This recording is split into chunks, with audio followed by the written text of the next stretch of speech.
Ikut kompetisi itu adalah salah satu jalan tercepat untuk kita bisa dapat pendanaan, dan kompetisi ini biasanya bikin jantung kita lebih sehat.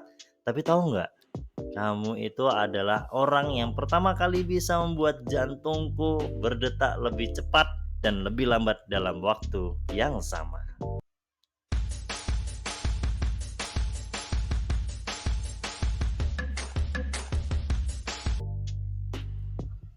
Halo guys, selamat pagi dan hari ini kita bahas tentang sharing bersama, yaitu bagaimana cara biar kita itu bisa menang lomba, dan ini adalah rahasia yang saya kumpulkan yang selama ini alhamdulillah sudah menang 10 kali lomba nasional dan juga internasional.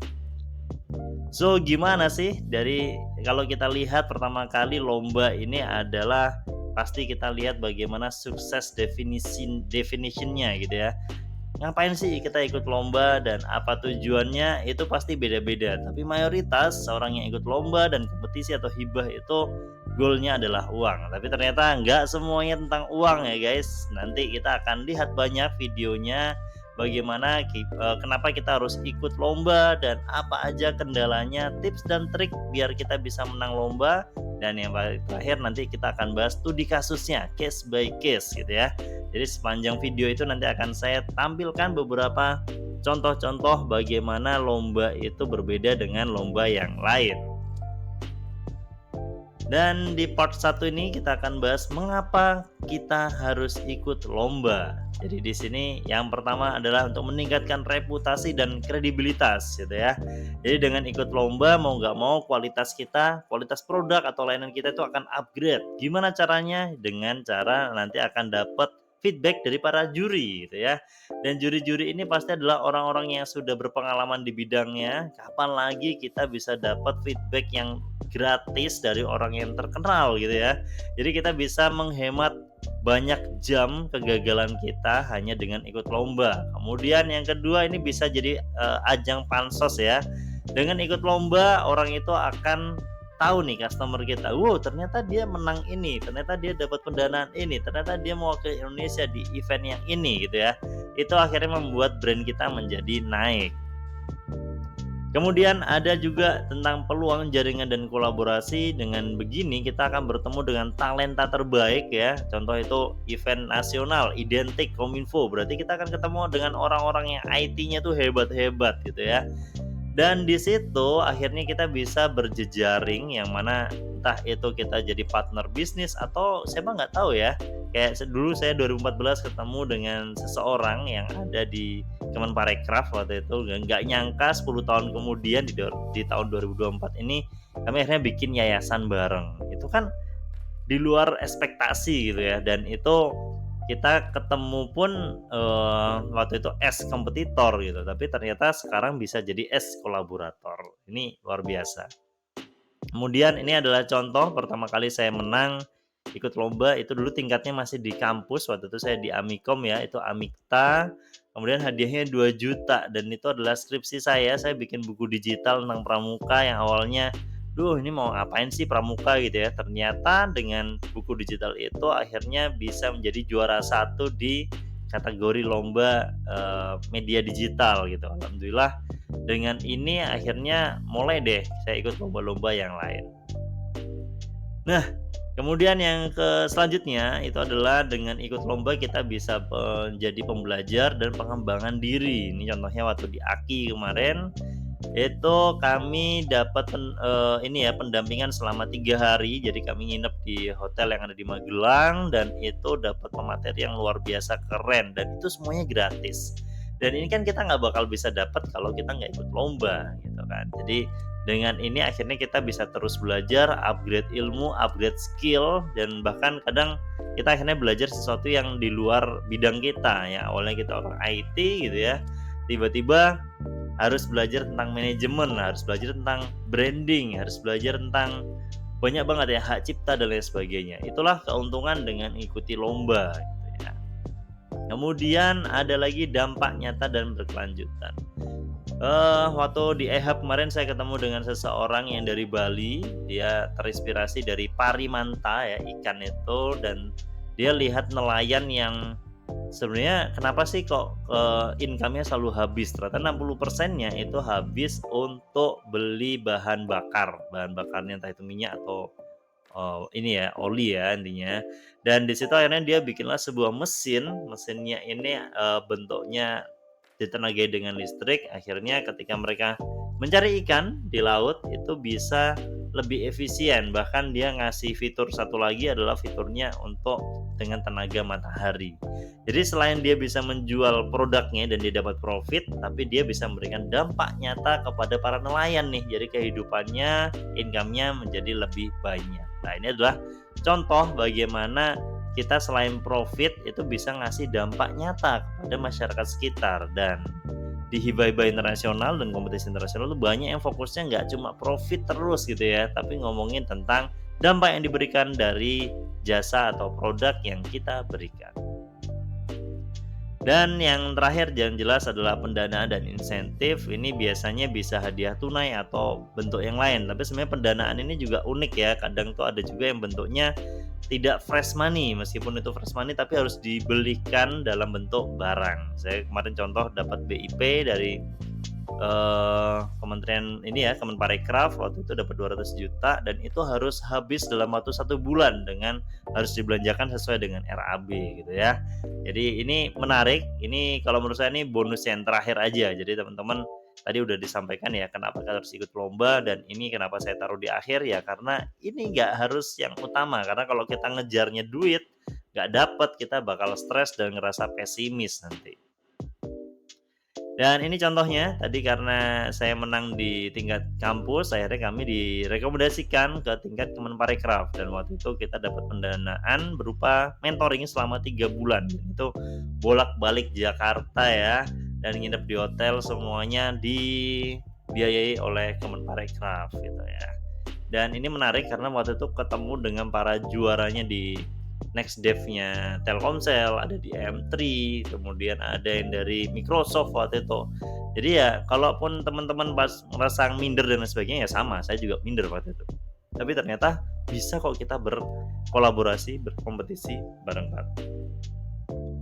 Dan di part 2 ini kita akan bahas kendala-kendala. Tadi udah saya sampaikan ada yang minder, ada yang pesimis karena kalah terus. Nah, ini kita apa aja sih? Ya, ternyata bener ya. Kendala yang pertama itu yang persaingannya luar biasa ketat karena ini akan diikuti peserta terbaik. Tadi saya cerita tuh baru tingkat nasional. Kalau internasional ya musuhnya itu akan luar biasa lebih keren lagi gitu ya. Jadi ya ini persaingan yang standar dan umum. Jadi buat teman-teman yang emang suka persaingan ketat ini emang pas banget kalau ikut lomba. Tapi kalau yang nggak suka persaingan ya nggak apa-apa. Ini buat ngelatih biar kita lebih upgrade diri, biar lebih keren lagi ya.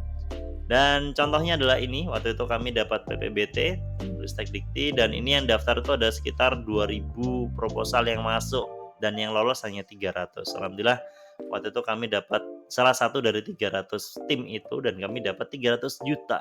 Nah, dari sinilah mulai nih bangkit gitu ya, mulai jadi PT, kemudian kita punya produk dengan jumlah yang banyak. Dan waktu itu produknya padahal secara IT-nya cuma ada AR doang ya. Waktu itu kami bikin game namanya Zamzami. Ini gimana caranya dakwah dengan cara yang menyenangkan gitu ya. Jadi kami buat kartu, terus ada bukunya. Terus di kartu-kartu ini nanti kalau di-scan muncul makhrojil hurufnya, muncul 3D-nya dan muncul cara penulisannya, khotnya gitu ya. Alhamdulillah waktu itu ternyata inovasi ini nggak harus yang original banget, nggak harus yang IT-nya harus yang paling keren pakai AI dan lain sebagainya. Tapi yang penting gimana dengan teknologi ini bisa menambahkan value gitu ya, menambahkan nilai kepada calon customer kita. Jadinya lebih mudah dengan adanya IT ini. Nah, itulah pentingnya literasi digital gitu ya. Jadi kita nggak hanya mengolah informasi, nggak hanya dapat informasi tapi juga dapat mengolah informasi dan yang paling penting adalah bagaimana kita bisa menggunakan informasi itu untuk menyelesaikan masalah yang ada di kehidupan kita sehari-hari. Kemudian ini kendala yang selanjutnya, persyaratannya kompleks, bahkan yang sekarang ini lumayan banyak yang ribet ya, ada yang minimal sudah berjalan 1 tahun gitu. Jadi buat teman-teman yang sudah punya bisnis, yang sudah punya ide, jalanin dulu aja karena persyaratannya agak-agak unik ya. Ada yang setahun, ada yang 2 tahun, ada yang sudah harus berbadan hukum, padahal itu harus CV atau PT gitu ya. Kemudian, nah ini sama, waktu itu juga ada di Amikom itu pendaftaran tentang teaching mobility program gitu. Jadi ngajar di Spanyol selama seminggu. Persyaratannya sebenarnya nggak banyak, hanya yang penting harus daftar dan harus bisa bahasa Inggris dan mengajukan proposal gitu ya. Mau ngajar apa selama seminggu. Nah, mayoritas itu pada nggak pede dengan bahasa Inggrisnya. Waktu itu padahal bahasa Inggris saya juga pas-pasan, terus waktu itu sertifikatnya juga udah kadaluarsa, tapi saya daftar aja. Ternyata dari sekian banyak dosen yang daftar cuma satu dan itu saya. Jadi mau nggak mau ya akhirnya berangkat gitu ya. Jadi buat teman-teman ya wes lah daftar dulu aja. Kalaupun persyaratannya tadi nggak terpenuhi dari 5 syarat atau 10 syarat itu yang ada satu yang nggak terpenuhi ya daftar dulu aja. Siapa tahu itu bisa lolos itu. Dan alhamdulillah hanya dengan ini di kelas Spanyol waktu itu saya seminggu itu dibiayai semuanya ya satu paket ya perjalanan yang 16 jam itu PP kurang lebih 30 juta dibiayai full, terus selama seminggu saya nginep di hotel dibiayai juga, bahkan ada uang sakunya juga. Jadi waktu itu 2019 anak saya yang pertama si Yasmin itu lahir, itu biayanya langsung tercover dengan uang saku saya aja selama seminggu. Dan saya di sana kan karena nggak foya-foya gitu ya, kita makannya hanya di kampus ya paling jalan-jalan doang beli oleh-oleh dikit gitu ya. Itu alhamdulillah banget. Kemudian sumber daya terbatas. Pak, saya nggak punya tim, Pak. Saya itu selama ini Lone Ranger. Oke, teman-teman. Jadi Spider-Man yang sehebat itu aja sekarang gabung sama Avenger. Superman yang sehebat itu gabung sama Justice League. Jadi kita nggak bisa nih kalau hanya berbekalan dengan sumber daya yang kita sendiri. Jadi kita butuh kolaborasi dan kita juga perlu upgrade diri ya. Biar kita menjadi orang yang worth gitu ya. Yang kita tuh bisa orang yang layak untuk bisa jadi seorang pemenang. Jadi kita perlu upgrade diri dan juga upgrade skill. Dan ini yang tadi saya sampaikan, kendala bahasa ini urgent banget karena ya minimal bisa bahasa Inggris gitu. Bahasa Inggris pun nggak harus yang grammar atau kalian bisa macam-macam ya, tapi fokus ke bagaimana kita bisa presentasi, jadi public speaking itu penting banget. Dan yang paling penting adalah bagaimana kita bisa memahami instruksi. Contoh kemarin saya ikutnya ATX itu dari Amerika, ternyata totally different ya kalau kita presentasi ke orang Amerika dan presentasi ke orang Indonesia. Kalau di Amerika itu yang paling penting adalah bagaimana konsep bisnisnya bisa jalan. Masalah profit dan lain sebagainya itu urusan nanti akan ada sesi tanya jawab. Di Indonesia enggak, kalau kita pitching kita harus nunjukin semuanya dari ide bisnisnya sampai dapat profitnya dari mana kayak gitu. Ini totally different. Jadi emang kita harus tahu adatnya kayak gimana, terus bahasanya itu kayak gimana, itu memang jadi kendala yang luar biasa dan ini perlu kita antisipasi ya dengan kursus bahasa Inggris, dengan banyak latihan juga. Dan ini contohnya, waktu itu saya ke Malaysia dengan biaya pribadi, ini namanya IYES ya, International Youth Entrepreneur Summit waktu itu ada di Malaysia dan memang sebenarnya secara finansial nggak dapat banyak ya, bahkan nggak dapat apa-apa, kita cuma dapat sertifikat doang gitu. Tapi secara pengalaman ini luar biasa. Saya ketemu dengan teman-teman yang orang Indonesia yang akhirnya stay di Malaysia, kemudian mereka bisnisnya itu 3D dan fokusnya lebih ke AR. Ternyata satu kali project bisa dapat 25 sampai 100 juta rupiah gitu kan. Itu kan luar biasa ya dan banyak banget orang dari Bandung, dari Kalimantan yang memang mereka passionate banget tentang entrepreneurship dan di literasi digital ini alhamdulillah ya luar biasa ya, banyak banget yang bisa kita gali. Jadi buat teman-teman ya ayo daftar aja gitu kan. Kemudian nah ini simulasi aja buat seorang juri yang harus mengevaluasi, yang harus menilai ribuan proposal yang masuk gitu kan. Terus kan bakal capek. 1.000 proposal harus selesai dalam 2 hari itu kan capek kan. Akhirnya apa yang terjadi ya mereka akan skimming tuh, akan cepat lihat proposalnya dan paling cepat ya lihatnya dari desain. Jadi kalau desain kita nggak menarik ya orang itu juri akan berpotensi untuk nyekip gitu kan. Ini yang terjadi di waktu kemarin beberapa hari yang lalu saya presentasi di ITS, dari jurinya mengatakan bahwasanya nilai dari slide-nya itu yang terbaik alhamdulillah gitu. Itu hanya gara-gara slide-nya saya buat sedemikian rupa karena PowerPoint ya, slide itu kan PowerPoint, harusnya isinya poin-poin. Nah, mayoritas teman-teman tuh bikinnya malah power paragraf, terlalu banyak tulisan gitu. Dan bikinlah mulai belajar tentang desain dan sekarang sebenarnya udah pakai Canva itu enak banget, tapi Kayak Marica tuh saya buat warnanya kuning. Kenapa? Karena ternyata logonya Marica yang ada 3 warna itu akan lebih enak kalau backgroundnya kuning. Jadi semuanya slide saya itu warnanya kuning dan pakai desain-desain yang ada layoutnya, pakai layout Canva aja sih sebenarnya. Tinggal gimana kontennya itu disampaikan dengan cara yang menarik. Nah, ini menjadi kendala kebanyakan dari teman-teman. Jadi ini perlu kita belajar bareng-bareng biar bisa lebih oke lagi. Dan di part 3 ini kita akan bahas tentang tips dan trik, di mana ini sebenarnya ada beberapa hal yang memang bisa disiapkan jauh-jauh hari gitu ya. Kayak tadi persiapan matang. Ini perlu dipahami tujuan dan persyaratan dari lomba itu. Contoh di Astra Digital kemarin saya ikut sosialisasinya. Jadi sebenarnya mereka kalau di Astra Digital tuh gimana caranya ide-ide yang di-submit itu bisa mensupport bisnis mereka. Jadi Astra ini kan dulu hanya jualan mobil, jualan motor, sekarang ternyata punya produk kesehatan, dia punya produk finance juga. Nah, jadi kita tinggal lihat di situ. Terus kalau kita ikut lombanya Kominfo, ya udah fokusnya berarti fitur-fitur teknologinya yang keren itu harus ditonjolin. Tapi kalau ikutnya Kemenparekraf, jadi yang ditonjolin adalah gimana caranya sebesar apa kita bisa menyerap tenaga kerja dan bagaimana produk kita tuh bisa diekspor gitu ya. Tapi kalau di industri atau perdagangan ya fokusnya lebih ke berapa duit sih yang bisa kamu hasilin gitu ya. Jadi beda lomba, beda kriteria dan beda cara ininya ya, cara menanganinya gitu. Dan selanjutnya ada ini contohnya, saya alhamdulillah lolos identik, ini punyanya Kominfo 2 kali. Yang pertama dulu produknya Sutasoma ini, yang kedua Wortelmatica gitu ya. Lagi-lagi ini sebenarnya hanya board game, kemudian ada AR-nya dan ada VR-nya. Bahkan waktu itu baru jadi board game-nya dan AR-nya baru dikit banget, tapi ternyata bisa menang gitu. Bahkan yang waktu Wortelmatica itu juga masih dummy banget ternyata bisa menang gitu. Dan gimana caranya? Ya wis daftar aja. Dan waktu itu hadiahnya hanya sertifikat ya, tapi kalau buat teman-teman yang daftar sekarang ini biasanya di Juni, Juli, Agustus nih udah mulai sosialisasi, Agustus mulai pendaftaran biasanya. Itu teman-teman ya silahkan daftar aja. Seingat saya kemarin bisa hadiahnya bisa sampai 10 juta kalau sekarang ya.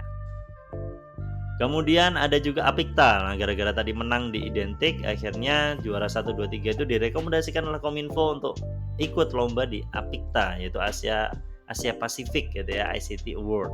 Dan di situ memang lawannya udah lebih berat lagi. Kita akan lawan dengan Kamboja, dengan Thailand, dengan Filipina gitu ya. Dan itu alhamdulillah kami jadi nominator, dan dengan ini akhirnya ada satu tim kami yang akhirnya lulus skripsi tanpa skripsi. Wah, gimana nih? Lulus kuliah tanpa jalur skripsi, jadi lewat jalur lomba gitu ya. Karena dapat rekomendasi langsung dari rektor. Dan itulah kenapa kita butuh strategi jitu ya. Mulai dari proposalnya harus menarik, kita harus paham tentang tam samsom, tentang tofu, mofu, bofu. Jadi buat teman-teman yang tertarik tentang materi seperti ini ya nanti kita akan bahas lebih dalam lagi gitu ya. BMC itu wajib, dan gimana caranya bikin slide yang menarik. Itu proyeknya juga harus inovatif based on problem yang ada di masyarakat atau based on need yang ada di target customer kita gitu, dan karyanya harus stunning gitu ya, harus kelihatan dari visualnya itu orang harus tertarik dulu di awal. Bahkan perlu latihan presentasi untuk pertanyaan juri. Jadi kalau saya tuh biasanya kan di beberapa lomba itu udah dibatasin tuh maksimal 10 slide ya. Saya bikin 10 slide, yang saya submit 10 slide.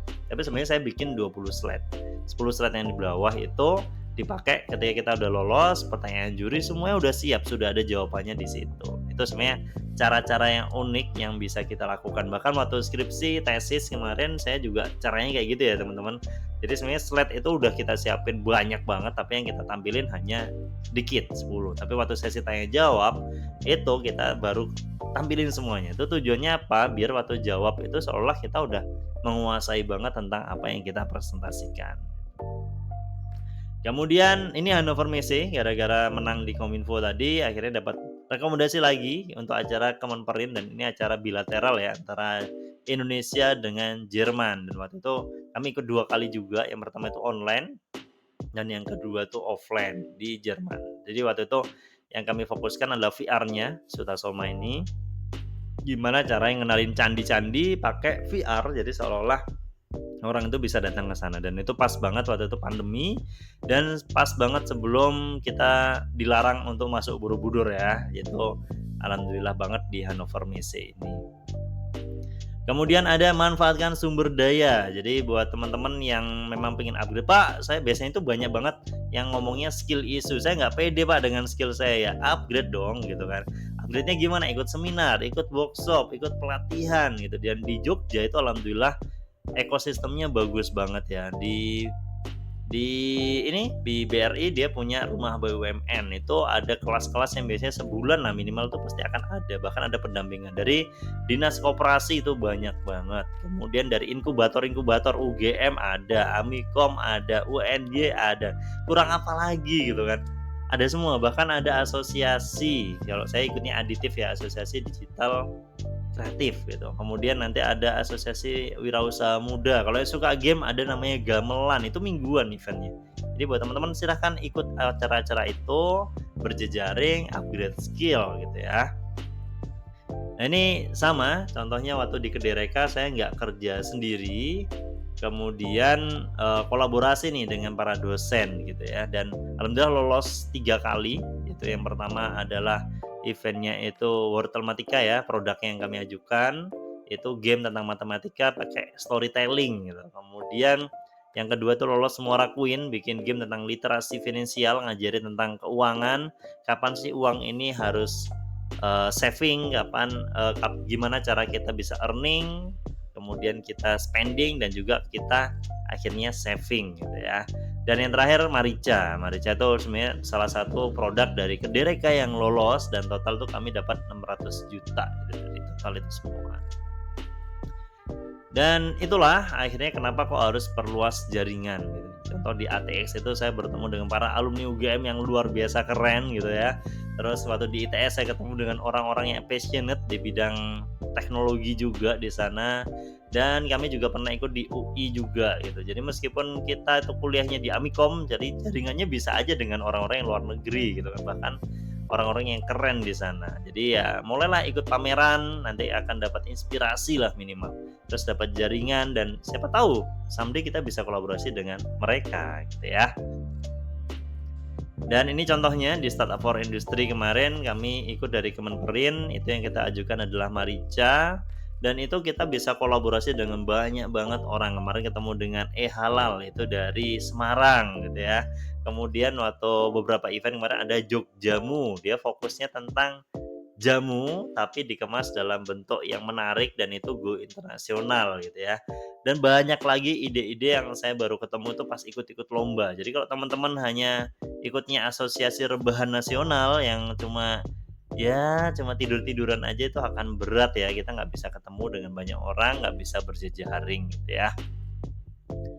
Dan ini kita harus keep confidence, tetap percaya diri. Ya, saya lihat kemarin ada beberapa kampus itu kenapa selalu menang lomba robotik, karena ternyata satu timnya itu ada 3 gitu ya. Yang pertama ada orang IT-nya, yang kedua ada orang elektriknya gitu ya. Dan yang terakhir ada orang yang di bagian industrial design gitu. Jadi emang robotnya bagus, codingnya oke, dan juga elektriknya jalan. Nah, itulah kenapa kita butuh bikin tim yang jangan yang hanya dari satu bidang ilmu gitu. Jadi bisa saling melengkapi. Ada orang IT-nya, ada orang manajemennya gitu ya. Dan juga ada orang yang bisa ngelit gitu. Kalau orang game berarti butuh orang ilustrator nih. Gimana caranya biar gamenya tuh nggak cuma bagus secara game mekanik, tapi secara estetik juga bagus. Tapi yang paling penting ketika gamenya udah jadi, gimana caranya jualnya. Nah, ini butuh orang marketer gitu. Jadi kita harus percaya diri bahwasanya kalaupun kita ikut lomba, si juri ini sebenarnya ya hanya mengklarifikasi aja gitu. Tapi yang tahu bisnisnya ya kita. Ini contohnya waktu ke India Game Show juga gitu. Ya, kami bikin game yang simple banget, Petualangan Marica. Ini gamenya tentang road building dan ada di Android ya. Waktu itu kita daftarin aja dan pede-pede aja lah. Di India kan juga nggak semuanya bisa bikin game gitu ya. Jadi ya alhamdulillah waktu itu ada 4 studio yang dipilih oleh Kementerian Perdagangan untuk berangkat ke India. Dan Marica adalah salah satu delegasi yang dikirimkan di tahun 2024. Dan gara-gara event itu akhirnya ada rombongan dari Kementerian Perdagangan itu datang ke Sebangku, tempat kami, dan itu kan sesuatu yang unik gitu ya. Jadi value-nya tuh kadang didapatkan dari hal yang tidak kita duga gitu. Jadi teman-teman ingatlah waktu kita belajar sepeda itu kita nggak langsung sukses, kita jatuh berkali-kali dan sakit tapi kita selalu bangkit gitu kan. Dan inilah yang akhirnya membuat kita bisa belajar sepeda saat ini. Tapi kalau waktu itu kita menyerah, ya wis kita nggak bakal bisa naik sepeda waktu itu ya. Jadi jangan mudah patah semangat karena orang yang menang itu adalah orang yang nggak pernah menyerah, dan orang yang menyerah itu pasti nggak akan pernah menang gitu kan ya. Pak, pernah nggak sih Pak gagal? Pernah ya, sering banget. Jadi kalau saya tadi bilang 10 kali menang, berarti saya 70 kali gagal gitu. Salah strategi pernah. Jadi waktu itu produk saya itu lebih ke edutech gitu, education teknologi, tapi saya daftarnya malah di arahnya ke entrepreneurship gitu, yang mana sebenarnya targetnya itu adalah profit gitu ya. Jadi saya kalah waktu itu. Akhirnya belajar, tahun depannya saya daftar lagi. Saya daftarnya fokusnya di edutech yang arahnya emang lebih ke dampak tadi ya, impact-nya. Ada pernah gagal berangkat gara-gara saya salah melihat persyaratan atau lomba itu kayak gimana, gara-gara Hannover Messe tadi ya. Kan 2 kali saya ikut eventnya Hannover Messe yang Jerman, ternyata yang setelah pandemi itu berangkat langsung ke Jerman, saya kira itu di Jakarta gitu. Dan itu ternyata biaya transportasinya dibiayai oleh pribadi, jadi nggak bisa berangkat gara-gara salah baca. Kemudian ada lagi tim pecah. Ini tim pecah ini karena tim saya itu mayoritas masih mahasiswa yang muda waktu itu, dan lama-lama mereka lulus dan pada pulang kampung, itu pernah kayak gitu. Belum lolos tuh sering banget, dan dana tidak sesuai ekspektasi. Jadi ada beberapa pendanaan itu yang unik guys, jadi perlu hati-hati. Jadi waktu itu contoh kita dapat 100 juta, itu cairnya cuma 60% guys. Jadi 40%-nya itu baru bisa ditransfer kalau kita sudah laporan final, padahal duitnya baru 60% ya. Itu hati-hati, waktu itu saya sempat akhirnya ngutang gara-gara ikut hibah malah ngutang gitu. Itu udah hati-hati. Jadi buat teman-teman yang ikut lomba perlu banget ikut mentoring dan cari-cari info gitu, jangan sampai kejadiannya kayak saya waktu itu. Dan ini ada Ted Turner yang bilang, yang tadi udah saya sampaikan ya, intinya kita tuh nggak bakal bisa menang kalau kita nggak pernah daftar gitu. Jadi kalaupun kalian kalah, ya kadang kita tuh dianggap sebagai sampah di satu lomba, tapi sebagai sebagai emas di lomba yang lain gitu ya. Jadi jangan sampai kalian tuh putus asa hanya dengan lihat lift yang tertutup, padahal ada satu lift yang terbuka di sampingnya gitu. Jadi ya nyantai aja gitu. Ini kejadian banget, jadi waktu itu saya pernah submit di satu lomba dan itu dijelek-jelekin, bahkan diketawain sama jurinya. Tapi dengan lomba yang sama, dengan yang sudah saya improve tentunya, dapat masukan dari juri yang sebelumnya, saya ikutin lomba yang lain, itu malah juara 1 gitu ya. Jadi teman-teman ikut aja, jadi nggak usah menyerah lah, tenang aja gitu. Tapi emang ya bener ya, entrepreneur ini not for everyone gitu. Jadi ya buat hanya teman-teman yang punya mental baja, punya wajah-wajah yang gepeng, wajah-wajah tembok, itu yang memang akan menjadi orang yang pemenang di entrepreneurship ini. Oke, dan di sini akan ada bonus quiz ya buat teman-teman, biar ya ini intermezzo aja sambil recalling apa yang sudah kita pelajari selama 28 menit ini, nggak kerasa ya. Dan buat teman-teman yang suka tentang video seperti ini, mau belajar tentang model bisnis, terus bahas tentang IP ya, intellectual property, sampai value proposition canvas, itu nanti kita akan bahas di video-video yang lain. Jadi jangan lupa like dan subscribe di channel Kak Sam Rizky. Dan ini, cari informasi sebanyak mungkin tentang peluang kompetisi dan hibah internasional. Ikuti seminar, workshop, dan pelatihan dari Reval. Ini benar atau salah? Tentukan pilihanmu dari sekarang. Ding, ding, ding, ding. Jawabannya adalah benar. Jadi kita perlu banget tahu peluang kompetisi. Caranya ya follow yang di Instagram, cari tentang banyak banget ya Instagram yang sekarang ngasih informasi tentang event-event lomba. Dan jangan lupa baca persyaratannya dan term and conditionnya gitu ya, karena jangan sampai salah gitu. Dan itu adalah salah satu strategi biar kita bisa menang gitu kan. Kemudian yang kedua, mana jawaban yang bukan kelebihan dari mengikuti lomba? Upgrade diri, perdanaan dan investasi, pelampiasan, tambah relasi. Tentukan pilihanmu dari sekarang. Ding, ding, 5, 4, 3, 2, Satu. Nah, jawabannya adalah pelampiasan. "Pak, saya habis putus, Pak, akhirnya saya pelampiasan ikut lomba," gitu ya. Jadi ya yang benar itu kita bisa upgrade diri, bisa dapat pendanaan dan tambah relasi. Kemudian ini quiz time, slide yang bagus dan public speaking yang keren membuat para juri tidak apakah ini nosap atau sonap atau sanop atau sabun? Ya, jawabannya adalah biar nggak bosan gitu ya. Karena juri tadi dia menghadapi banyak banget proposal, dia menghadiri banyak banget pitching. Jadi ya kita harus keep our presentation itu harus stunning gitu ya, harus memberikan bekas gitu, memberikan dampak. Bahkan kalau perlu bikin kaos deh, bikin kaos. Waktu di ATS kemarin saya pakai kaos Marica, di Aki saya pakai Marica juga. Itu biar orang itu langsung, oh kemarin ya baju kuning ya, gitu. Kemudian yang selanjutnya, banyak kompetisi dan hibah internasional berfokus pada profit dibandingkan dengan solusi inovatif untuk permasalahan global. Jawabannya benar atau salah? Ya, jawabannya adalah salah gitu ya. Karena nggak semuanya proposal itu, lomba-lomba ini fokus ke profit gitu. Yang paling penting bahkan dia bisa ngasih dampak, solusi inovatifnya itu kayak gimana. Ini contohnya sekarang lagi bukaan nih di UGM tuh, itu ada sociopreneurship gitu kan. Jadi ya gimana caranya nggak cuma cari duit, tapi produknya itu bisa memberdayakan masyarakat sekitar gitu kan. Itu menarik banget sih. Kemarin juga ada yang dari Sulawesi itu dia fokus di kacang kenari gitu. Kacang kenari yang biasa aja ternyata diolah akhirnya dia bisa sampai ekspor ke Eropa gitu ya. Dan itu dampaknya ke siapa? Dampaknya ke petani yang ada di Sulawesi gitu. Luar biasa. Dan yang terakhir, lomba apa yang ingin Anda ikuti? Strategi apa yang akan Anda lakukan? Tulis di kolom komentar ya.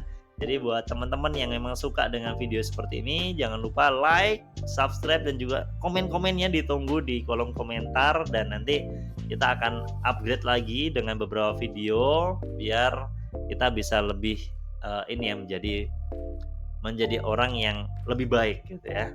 Oke, mungkin itu yang bisa saya sampaikan tentang tips dan trik bagaimana rahasia sukses bisa menang lomba dan kita dapat pendanaan. Terima kasih banyak dan jika ada jarum yang patah maka jangan disimpan di dalam peti dan jika ada kata yang salah maka jangan disimpan di dalam hati. Saya Kasam Rizky undur diri. Assalamualaikum warahmatullahi wabarakatuh.